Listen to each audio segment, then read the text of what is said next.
Baseball careers end in many ways. Some are unspeakably tragic, such as the murder of Lyman Bostock, a productive contact hitter who had a .311 career batting average. Thurman Munson, the great Yankee captain, died in a plane crash. Pitcher Darrell Kyle of the Cardinals had a massive heart attack and passed away in his sleep before a game against the Cubs. Tyler Skaggs was given a lethal mixture of fentanyl and OxyContin. While these are undeniably horrible situations, they are rare. Baseball careers don't usually become a Shakespearean drama. But beyond the normal things like a torn UCL, strained shoulder, or broken bone, baseball has had its share of truly gruesome injuries that bring promising careers to a grinding halt. These awful acts of fate come in many different versions. Batters standing at home plate become unwitting targets, and pitchers standing on the mound are helpless when 110-mile-per-hour line drives come screaming back at them.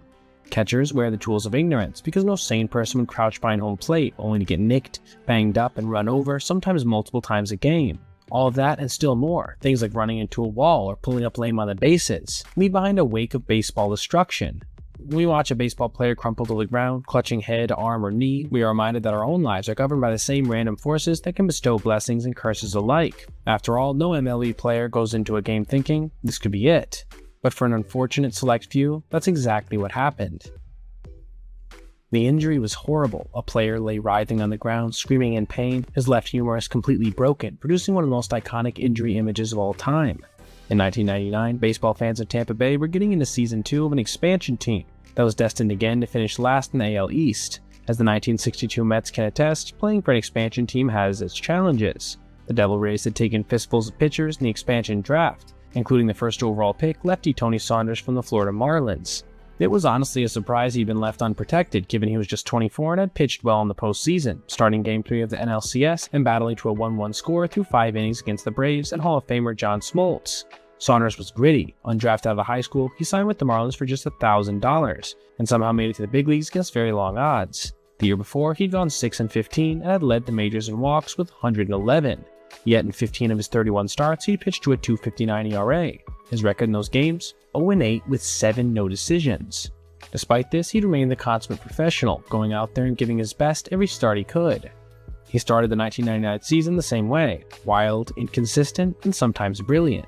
The Rays sent him down, but then he came back up ready to prove himself. He beat the Angels in his first game back from the minors. Next up, the Rangers, and reigning AL MVP Juan Gonzalez. That's who Saunders was pitching to when his left arm completely fell apart. He was muscling up a 3-2 fastball to put the slugger away, and his body completely failed him. While such breaks are considered rare, Saunders' left arm snapping was the 5th such injury to befall an MLB pitcher in the prior 10 years. Dave Dravecky in 1989, followed by Norm Charlton, Tom Browning, and John Smiley in the 1990s. Only Charlton ever pitched well in the bigs again, but Saunders vowed to from his hospital bed. He promised to be ready for spring training. He rehabbed obsessively, and by July 2000 had progressed from simulated games to minor league action. In August, however, his left arm broke again, in the same spot, despite x-rays showing that the site of the fracture was strong and fully healed. Doctors were completely mystified. Dravecky had come back too and broke his arm a second time, but he himself had a rare form of cancer that ended up leading to his arm being amputated. Saunders actually signed with his hometown Orioles in 2005 and made it all the way to spring training, but he never again appeared in an affiliated game in the major leagues. There remains just one player who's actually died as a result of an injury they sustained on an MLB field. That's Ray Chapman of the then Cleveland Indians, who mostly played shortstop during his 9-year career. Heading into the 1920 season, the race for AL pennant was sure to be tight. By August, the Indians held a slim lead of just percentage points over the White Sox, with the Yankees themselves a half game behind. So when the Indians arrived at the Polo Grounds on August 16th to play the Yankees, tensions were already high. The opener featured 2 very tough pitchers. Steve Kavelski of the Indians, who threw a spitball, faced off against Carl Mays, who was a submariner, and a headhunter, someone who didn't mind plunking batters left and right. Mays seemed to be one of the most disliked players in the game, and conversely, Chapman was one of the most liked. He was so popular, in fact, that even the notoriously prickly Ty Cobb considered him a friend. Chapman was a team-first player. His 67 sacrifice hits in 1917 remain an MLB record. No wonder he was so beloved. The game began at 3 p.m. in August, which meant it should be light enough to play until around 8 p.m., but the day was overcast with a light drizzle. Since balls were kept in play, even when scuffed or covered with mud and tobacco juice, hitters would have a hard time picking up a pitcher's release point. Chapman led off the 5th inning with the Indians leading 3-0. The very first pitch from Mays hit Chapman in his left temple. The impact sounded like the ball had hit Chapman's bat, which is why Mays fielded the ball that rolled out to him and threw to first. Chapman, however, lay stricken at home plate. Somehow he was able to get up and walk towards the gates in center, which led to the locker room. There he collapsed and was rushed to the hospital. Surgeons tried to save him, but 12 hours later, Chapman was dead. Fingers were pointed at Mays, who defended himself by saying there was no way he'd put on a fast runner while being down 3-0. The ball was wet, Mays claimed. He'd lost control of it. "It is the most regrettable incident of my baseball career," he said. "I would give anything I could to undo what happened." Chapman was a splendid fellow. The names of Ray Chapman and Carl Mays will forever be linked as long as baseball is played as the worst MLB injury ever. The label 5-tool player isn't used lightly. It denotes someone who can do it all: hit for average, power, steal bases, play stellar defense, and make throws like a missile launcher. Juan Encarnacion was indeed a 5-tool prospect when he was signed out of the Dominican Republic at 16. Many in the Tigers organization said he had the most natural talent of any player they'd seen in the past 20 years. But some players seemed to have a dark cloud hanging over them, as though they'd displeased the baseball gods or something. Encarnacion himself appeared to have terrible luck. He was a September call-up in 1997, but he got hit by a pitch and broke his wrist, ending his season. Then, in spring training the following year, fighting for a roster spot, he broke another bone fouling a ball off his foot. When he finally made it to Detroit, he was spectacular, finishing his first 40 games with an OPS plus of 134. He was living up to his ability. But then, once he got a chance to play every day over the next 3 seasons, he faltered a bit. He would make a great play, and then a head-scratcher. He would have blistering hot streaks followed by freezing cold ones. By 2001, the Tigers had soured on him and ended up sending him to the Reds. And thus began Juan Encarnacion's baseball odyssey that led him to 2 World Series titles, one in Miami in 2003 and another in St. Louis in 2006, but still fairly middling success overall. In 2007, he was coming off a wrist surgery and trying to find his swing again, which he did in June, going on an 18-game hit streak which saw his average climb to 283 to go on with 9 homers and 47 RBI. Then came a game against the Reds on August 31st. In the 6th inning, he was standing in the on-deck circle when teammate Aaron Miles was pinch hitting. Miles then fouled off an 0-1 pitch that got on top of Encarnacion before he could react. The ball hit him squarely in the left eye. His eye socket was crushed on impact, like the disintegration of an egg, according to his eventual doctor. His optic nerve suffered severe trauma. Team doctor George Paletta said it was one of the worst eye injuries he'd ever seen. The eye never healed enough to allow Encarnacion to play baseball again. His resulting vision ended up being 2400.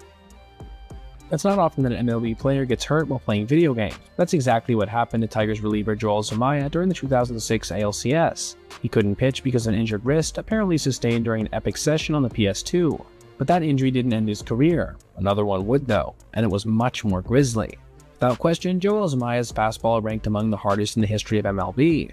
During his 2006 rookie season in the ALDS against the Yankees, he blew up the radar gun at 103 miles per hour. But apparently earlier in the year, he managed to hit a blistering 104.8, which was thought then to be the fastest pitch in the history of Major League Baseball. That season, he announced himself as the next dominant relief arm in baseball, posting an ERA plus of 233, making him over twice as valuable as an average MLB pitcher. He struck out 97 hitters in 83 innings, blowing dudes away with elite heat and a nasty slider. However, he would end up appearing in more than 31 games after that in a season for the rest of his career.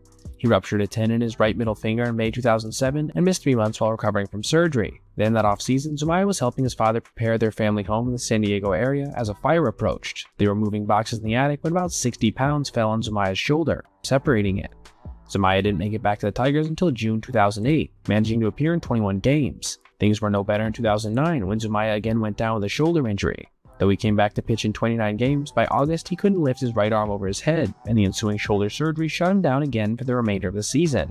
In 2010, Zumaya was finally back to being healthy and hitting 100 miles per hour routinely on the radar gun. He had worked relentlessly to get himself back on the field, and by June 28th, he'd already pitched more innings than he had in 2007, 2008, 2009. His ERA plus was back at 164. He was elite and dominating again.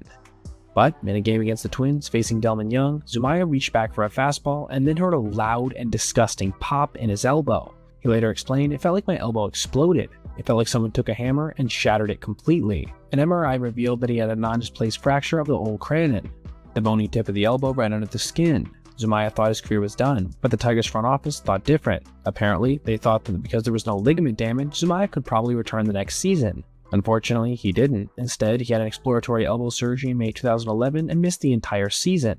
While he did recover in time to try another comeback in 2012, he tore his UCL throwing live BP during one of his first spring training workouts. He ended up retiring officially in February 2014. That pitch that he threw to Delman Young in 2010 ended up being the last official pitch of his Major League Baseball career. Before we go, perhaps it's best to clear up one of the most misunderstood career-ending injuries in MLB history, that of Mr. Kirby Puckett, who got to 2,000 hits faster than any player in MLB history except for Mr. Hit 'em Where They Ain't, Wee Willie Keeler. He had grown up in some of the toughest projects in Chicago and had only made it to pro ball because he went to an open tryout after going undrafted out of high school. He proceeded to then lead the Minnesota Twins to 2 World Series championships, become a 10-time All-Star, and win 6 Gold Gloves in center field. He ended up being elected to the Hall of Fame 2001 after his career had ended in 1995. Or was it 1996? What's known as this: Kirby Puckett's last official EB in the big leagues came on the season's last game in 1995, when Puckett was hit squarely in the face with the Dennis Martinez fastball, breaking his upper left jaw. He would never again appear at a regular season game, suggesting that the HBP had ended his career. But Puckett had recovered enough to attend spring training in 1996, where he hit .344. In fact, in his last 2 unofficial ABs, he got a couple hits off of Greg Maddux. Unfortunately, on the morning of March 28th though, Puckett woke up and realized something was terribly wrong. A big black hole was impairing the vision in his left eye. He went to the Twins training facility shouting, "I can't see, I can't see." They sent him to specialists at Johns Hopkins in Baltimore, where he was diagnosed with glaucoma, which apparently ran in his family. Despite 3 surgeries, Puckett's vision never returned to the level at which he could play Major League Baseball again. At his retirement press conference, he said, "Don't take life for granted, because tomorrow isn't promised to any of us." The question of course becomes, did the hit by pitch contribute at all to the onset of his glaucoma? Doctors who examined Puckett's case say probably not. The left jaw was fractured and Puckett's glaucoma showed up in his right eye. Until the morning of March 28th, Puckett had shown no signs of glaucoma because the disease is called the thief in the night. Only regular testing can catch it, and Puckett, at the young age he still was, obviously wasn't getting regular tests. Some have since suggested that Puckett's blurry vision had begun after his jaw was broken, but his .344 spring average argues against that, as does the fact that no eye doctor had examined him until March 28th. Still, it's easy to see how the 2 events have become related. But regardless, it does seem like this has gone down as one of the most prevalent misunderstandings in recent baseball history in regards to major injuries. The life of a Major League Baseball player seems like the stuff of dreams. Who wouldn't want to make millions, travel the world with your friends, get loads of free gear and sponsorships? But unfortunately, as these guys learned, it can end at any moment. One pitch, one AB, one slide, one leaping grab. While yes, elite players have mastered the sport, they all still exist on the thin line between playing and not playing. Fate can be cruel. Think of the athletic prowess bestowed on someone like Bo Jackson, only to see it all end with 1 tackle and broken hip. But every athlete, in a way, is Bo Jackson. Not in terms of talent, probably none ever were. But in that, the end will come. Sometimes you get to have opposing teams lavish you with presents, and other times you hold weepy press conferences announcing that there's no coming back. Still, for the more anonymous among us, it can be as simple as a tweet. Tony Saunders vowed to come back, and never did. He broke his arm again trying, so deep did the love of the game run in him. Same with Joel Zumaya, who threw until his elbow got obliterated. Juan Encarnacion had his eye eviscerated. Chapman literally died playing the game he loved. Despite all this danger, players endure at all levels of baseball because, like Chapman, like Zumaya, like Saunders, we all love our great game, risks be damned, and are willing to sacrifice near anything to get to play it for as long as we can. Now, thank you all for watching. I hope you enjoyed today's video, and if you did, consider liking and subscribing, and checking out this playlist for more essay content just like this. Have a great rest of your day, everyone.